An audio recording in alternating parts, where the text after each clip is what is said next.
नमस्कार,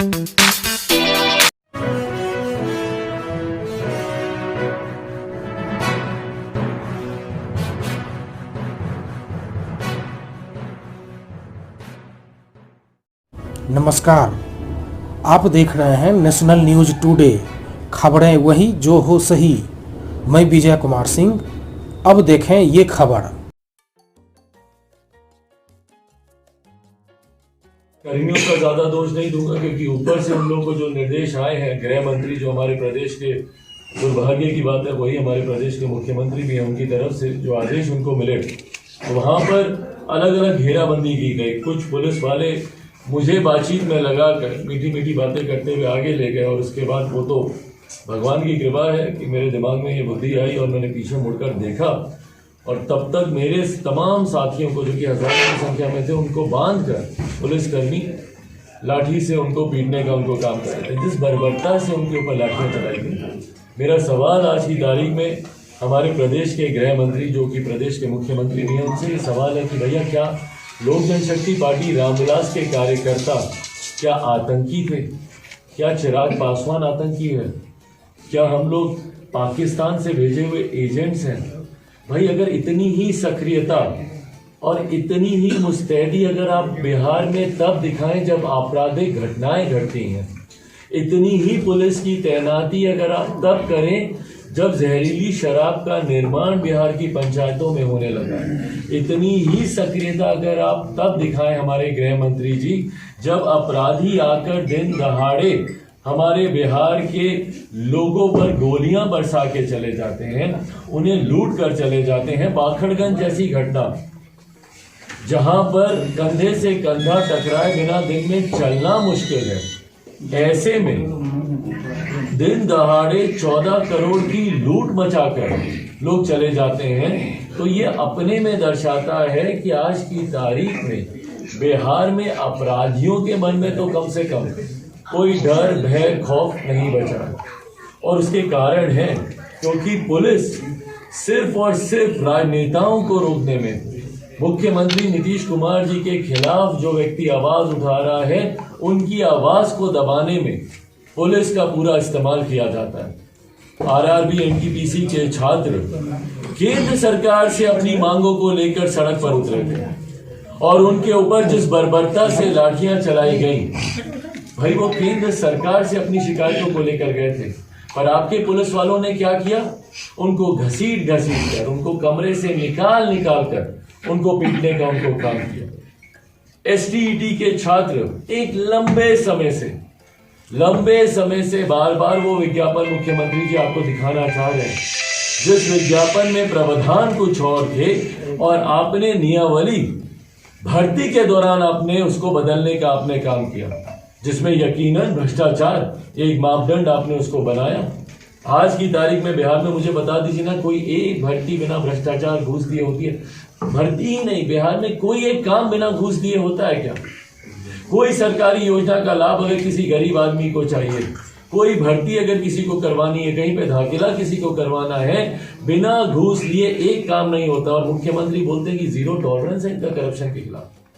शर्म आनी चाहिए मुख्यमंत्री नीतीश कुमार जी को, जो बार बार ऐसी बातें बोलते हैं कि क्राइम के खिलाफ हमारा जीरो टॉलरेंस है। भाई, ये टॉलरेंस नहीं है तो और क्या है? अगर आप क्राइम को टॉलरेट नहीं कर रहे हैं तो क्यों आए दिन बिहार में हत्याएं हो रही हैं? कैसे जहरीली शराब बिहार में दिख ही नहीं रही है, बन रही है, और सिर्फ जिला के स्तर पर शराब नहीं बन रही है। आप बिहार की किसी भी पंचायत में चले जाइए, वहां पे जहरीली शराब का निर्माण हो रहा है। भैया, हम लोग तो गए हैं, हर एक जिला में हम लोग गए हैं। चंपारण हम लोग गए थे, गोपालगंज गए थे, मुजफ्फरपुर हम लोग गए थे, वैशाली हम लोग गए थे, छपरा हम लोग गए थे, बक्सर गए थे, मुख्यमंत्री के गृह जिला नालंदा हम लोग गए थे। एक जगह बता दें मुख्यमंत्री नीतीश कुमार जी, जहां पर ये गए हो या इन्होंने उसके खिलाफ आवाज दी। भाई, मुख्यमंत्री नीतीश कुमार जी के जाने नहीं जाने से किसी को फर्क नहीं पड़ता है, पर मैं बार बार आग्रह इसलिए करता हूं क्योंकि अगर आप पीड़ित परिवार से अगर आप मिलेंगे नहीं, तो जिस समीक्षा की आप बात करते हैं मुख्यमंत्री नीतीश कुमार जी जहरीली शराब के खिलाफ, वो समीक्षा नहीं हो पाएगी। वो पीड़ित परिवार से आप मिलेंगे, हम लोग जाते हैं भैया, वो हम लोग को बताता है कि भैया देखिए सामने ये फैक्ट्री है, बंद पड़ी हुई है, यहीं पे ये लोग बैठता है, जहरीली शराब ये लोग बनाता है। बताते हैं कि कहाँ पे तस्कर है, कहाँ से आयात होता है दूसरे प्रदेशों से जहरीली अवैध शराब का। बताते हैं ये लोग कि भैया कहाँ पे बिक्री होती है, किस नंबर पर हम लोग फोन करते हैं तो होम डिलीवरी हो जाती है शराब की। तो जब तक मुख्यमंत्री नीतीश कुमार जी मिलेंगे नहीं उन परिवारों से तो समझेंगे कैसे? बंद कमरे में रहकर समीक्षा होती है क्या? आप अपने हवा महल से मुख्यमंत्री नीतीश कुमार निकलते नहीं है। सड़कों पर आखिरी बार बिना अपनी Z+ सुरक्षा के, बिना बैरिकेडिंग के मुख्यमंत्री नीतीश कुमार कब सड़कों पर निकले किसी को याद नहीं होगा। आखिरी बार कब वो किसी परिवार के आंसू पोंछने निकले किसी को याद नहीं होगा। महिलाओं के लिए बोलते हैं इन्होंने शराबबंदी कानून बनाए। आज आकर देखिए तस्वीरें, महिलाएं ही रो रही हैं मुख्यमंत्री नीतीश कुमार जी। हर एक जगह किसी ने अपना बेटा खोया, किसी ने पति खोया, भाई खोया, किसी ने अपने रिश्तेदार को खोया। सब महिलाएं बैठ के वहां पे आंसू बहा रही हैं मुख्यमंत्री जी। और आप जाना जरूरी नहीं समझते।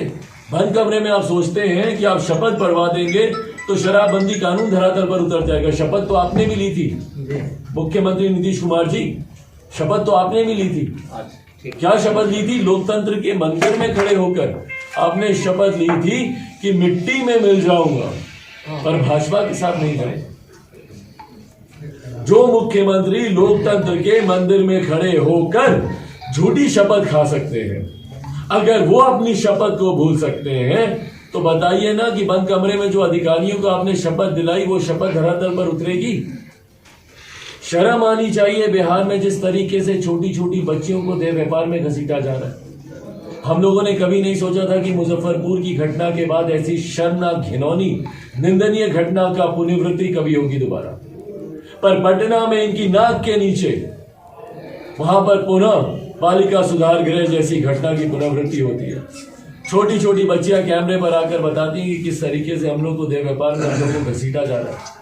और दुख की बात यह कि जिस इंचार्ज का नाम बच्चियां ले रही हैं, महज 24 घंटे के भीतर उनको क्लीन चिट दे दी जाती है। तो भैया अगर ये संरक्षण नहीं मिल रहा है सरकार का तो और क्या है? भाई आप सब पत्रकार साथी जानकार लोग हैं, आप लोग मुझे बताइए ना कि बिना सरकार के संरक्षण के ऐसी आपराधिक घटनाएं घट कैसे सकती हैं? बालिका सुधार गृह, शासन प्रशासन के लोगों को लड़कियां सप्लाई की जा रही हैं। बताइए इससे ज्यादा शर्मनाक हो सकता है? शासन प्रशासन की जानकारी के बिना छोटे छोटी पंचायतों में अवैध जहरीली शराब का निर्माण हो सकता है? शासन प्रशासन की मिली भगत के बिना जो अपराधी बेलगाम घूम रहे हैं, एक के बाद एक बिहार में हत्याएं हुई हैं, और खास तौर पर दलित वर्ग से जिस तरीके से हत्याएं हुई हैं। हमारे मुख्यमंत्री नीतीश कुमार जी ने घोषणा की थी ना चुनाव से पहले कि अगर कोई अनुसूचित जाति के व्यक्ति के घर पे अगर हत्या होती है तो उसके आश्रितों को सरकारी नौकरी दी जाएगी। उस वक्त भी हम लोगों ने इस पर आपत्ति दर्ज कराई थी कि भैया एक मुख्यमंत्री, प्रदेश का गृह मंत्री ऐसी कल्पना भी कैसे कर सकता है कि उनके रहते हुए प्रदेश में हत्या हो। उनका ये वक्तव्य बिहार में हत्याओं को बढ़ावा देगा, और जो कि देखने को मिला भी। बिहार में दलितों के ऊपर, अनुसूचित जाति वर्ग से आने वाले लोगों के ऊपर पिछले 1.5 साल में जब से सरकार बनी है हत्याएं और ज्यादा बढ़ी हैं। यही बेगूसराय की घटना है। सुमन करके जो लड़का था, उसको किस तरीके से, गणेश पासवान जी का बेटा, किस तरीके से उसको मार दिया गया।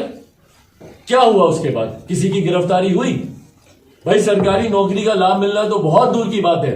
एक हत्या पे मुझे बता देना मुख्यमंत्री नीतीश कुमार जी जिसपे कार्रवाई हुई हो। कन्विक्शन रेट महज 7% है बिहार में। इसीलिए राष्ट्रीय अंतर्राष्ट्रीय स्तर पर बिहार की बेइज्जती होती है, बिहार को शर्मसार होना पड़ता है। कौन जिम्मेदार है? मुख्यमंत्री नीतीश कुमार नहीं तो कौन जिम्मेदार है? बताइए ना। नीति आयोग की रिपोर्ट बोलती है कि भैया बिहार फिसड्डी है। हर पैमाने पर आखिरी पायदान पर बिहार होता है। शिक्षा की बात हो, स्वास्थ्य की बात हो, रोजगार की बात हो, पहले पायदान पे कब जाता है जब अपराध की बात हो, भ्रष्टाचार की बात हो।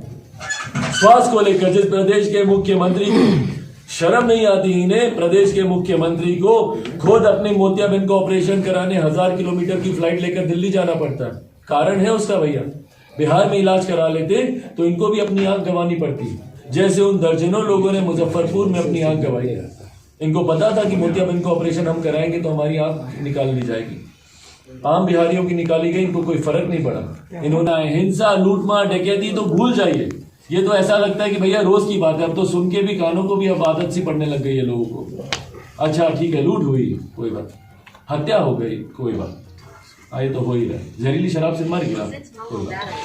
इन्होंने इन आपराधिक घटनाओं को इतना आम बना दिया और उसके बाद जब इसके खिलाफ अगर कोई सड़क पर उतरता है, लोक जनशक्ति पार्टी रामविलास अगर इसके आक्रोश में, इससे पहले भी मेरे नेता, मेरे पिता स्वर्गीय रामविलास पासवान जी 2 बार बिहार बचाओ यात्रा पर निकले थे। मौजूदा नीतीश सरकार के खिलाफ ही वो निकले थे, इनकी कुनीतियों के खिलाफ ही वो निकले थे और परिणाम स्वरूप मेरे नेता को भी निरंतरता में प्रताड़ित किया गया। उनकी पार्टी को कई बार मुख्यमंत्री नीतीश कुमार जी ने उनके रहते हुए तोड़ने का काम किया, उनके जाने के बाद तो तोड़ा ही, वो अलग बात। पर मैं बात कर रहा हूं सन 2005 से, जब हम लोग के 29 विधायक जीत कर आए थे, तब हम लोग की पार्टी को तोड़ा। हमारे एमएलसी थे, उनको तोड़कर अपने प्रदेश में घुमाए फिर रहे हैं, आज भी उनको अपना चेहरा बना के दिखाते हैं। हम लोग के राज्यसभा के सांसद, तो हमारे नेता को भी तोड़ने का इन्होंने कोई अवसर नहीं छोड़ा।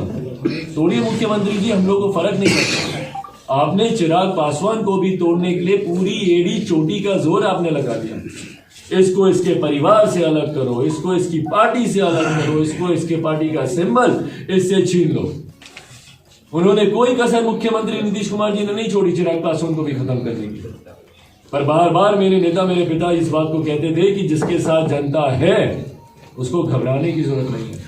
और ये वही जनता का आक्रोश था जो 15 फरवरी को देखने को मिला। इससे पूर्व में भी जितनी बार जनता सड़क पर उतरी, आरआरबी एनटीपीसी के छात्र हो, एसटीईटी के छात्र हो, अभ्यर्थी हो, शिक्षक हो, ममता दीदी, आशा कर्मी, भाई अपनी जायज मांगों को लेकर ये लोग सड़क पर उतरते और इनके ऊपर बार बार लाठियां बरसाई जाती हैं।